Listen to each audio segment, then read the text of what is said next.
Last video में हम लोगों ने सेक्शन 72 तक को देखा था, जहां हम लोगों ने क्वासी कॉन्ट्रैक्ट के बारे में समझा था। वो कॉन्ट्रैक्ट जो कि रियल में कॉन्ट्रैक्ट नहीं थे। अब हम लोग कॉन्ट्रैक्ट ब्रीच कैसे होता है इसको समझेंगे, जो कि दिया गया है सेक्शन 73 से 75 के बीच। तो स्टार्ट करते हैं सेक्शन 73 से। सेक्शन 73 बताता है कंपनसेशन फॉर लॉस और damage caused by breach of contract. ये बताता है कि अगर दो पार्टीज आपस में कॉन्ट्रैक्ट करती हैं और उसमें से अगर एक पार्टी कॉन्ट्रैक्ट का इंफ्रिंजमेंट करती है, यानी कॉन्ट्रैक्ट का उल्लंघन करती है, तो जिसने उल्लंघन किया है वो सामने वाली पार्टी को कंपनसेट करेगी, यानी कि वो डैमेजेस के लिए पेमेंट करेगी। अब समझते हैं सेक्शन 74 को। 74 बताता है compensation for breach of contract where penalty stipulated for, यानी कि कॉन्ट्रैक्ट के ब्रीच के लिए कंपनसेशन प्रोवाइड करता है, यानी कि अमाउंट जितना पैसा आप सामने वाली पार्टी को देना है वो डिसाइडेड है। मान लीजिए दो पर्सन है एक्स और वाई, वो दोनों आपस में पेनल्टी को डिसाइड कर लेते हैं। एक पर्सन कहता है सामने वाले को, अगर तुम ऐसा करोगे, कॉन्ट्रैक्ट का ब्रीच करोगे तो तुम्हें 1 लाख की पेमेंट करनी पड़ेगी। अब सामने वाली पार्टी को 1 लाख रुपए देने पड़ेंगे जब अगर कोई कॉन्ट्रैक्ट का ब्रीच होता है, क्योंकि इन्होंने पहले से प्री डिसाइड कर लिया है। अब अगर ये कोर्ट में जाएंगे कंपनसेशन मांगने, तो ये लोग अपनी अमाउंट बढ़ा नहीं सकते, उसको घटा जरूर सकते लेकिन बढ़ा नहीं सकते। उनको 1 लाख या फिर 1 लाख से कम पार्टीज से मांगना होगा। अब समझते हैं सेक्शन 75। ये बताता है जिसमें दो पार्टीज किसी कॉन्ट्रैक्ट के फुलफिलमेंट को रोक देती है, यानी कि दो पार्टीज हैं, आपस में कुछ काम तय किया गया कि ये ऐसा करेगा तो ये इतना मिलेगा। अब वो काम को बीच में ही रोक दिया गया, यानी कि जिससे सामने वाली पार्टी को बेनिफिट होना था उसके काम से, वो काम हो ही नहीं पाए, वो काम बीच में रुक गया।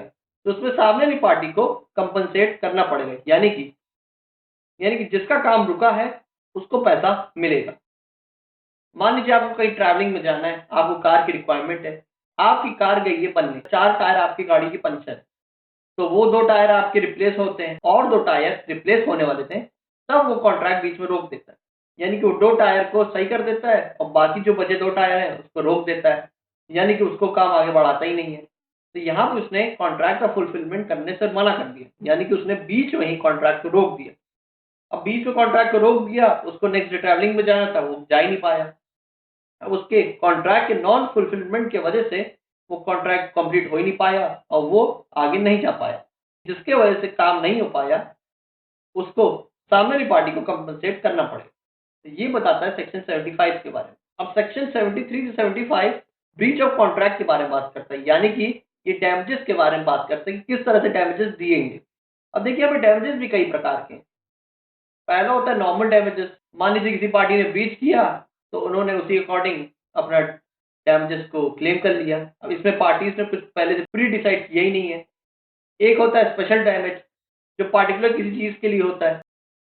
मान लीजिए आपको कोई प्रॉपर्टी खरीदनी होती है, अब वहाँ पे आपने जब प्रॉपर्टी परचेज करते सामने वाले से, वो आपसे चीट करता है, फ्रॉड करके आपसे पैसा बढ़ा के, उस प्रॉपर्टी का वैल्यू बढ़ा के आपसे पैसा वसूल लेता है। अब यहाँ पे आपके साथ चीटिंग हो गई, ये आपको पता है। अब यहाँ पे कॉन्ट्रैक्ट किस चीज़ के लिए किया गया था? प्रॉपर्टी के लिए, क्योंकि पहले से डिसाइड था कि ज़मीन दोगे तो पैसा मिलेगा। अब पैसा उसने चीटिंग के थ्रू ज़्यादा ले लिया, तो यहाँ पे उसके साथ स्पेशल डैमेज हुआ। एक होता है वैल्यूलेस डैमेजेस, यानी कि ऐसा डैमेज जिसकी कोई वैल्यू ही नहीं है, यानी कि उसकी भरपाई आप पैसे से नहीं कर सकते।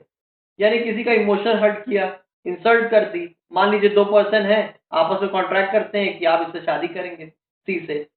और सी से शादी हुई नहीं, बी अपना कॉन्ट्रैक्ट का फुलफिलमेंट किया नहीं और सी को इमोशनल डैमेज हो गया।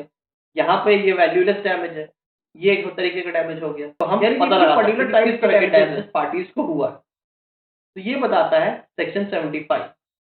आई होप आपको सेक्शन 73, 74 और 75 तक का कंसेप्ट समझ आया। तो मिलते हैं फिर नेक्स्ट वीडियोस में।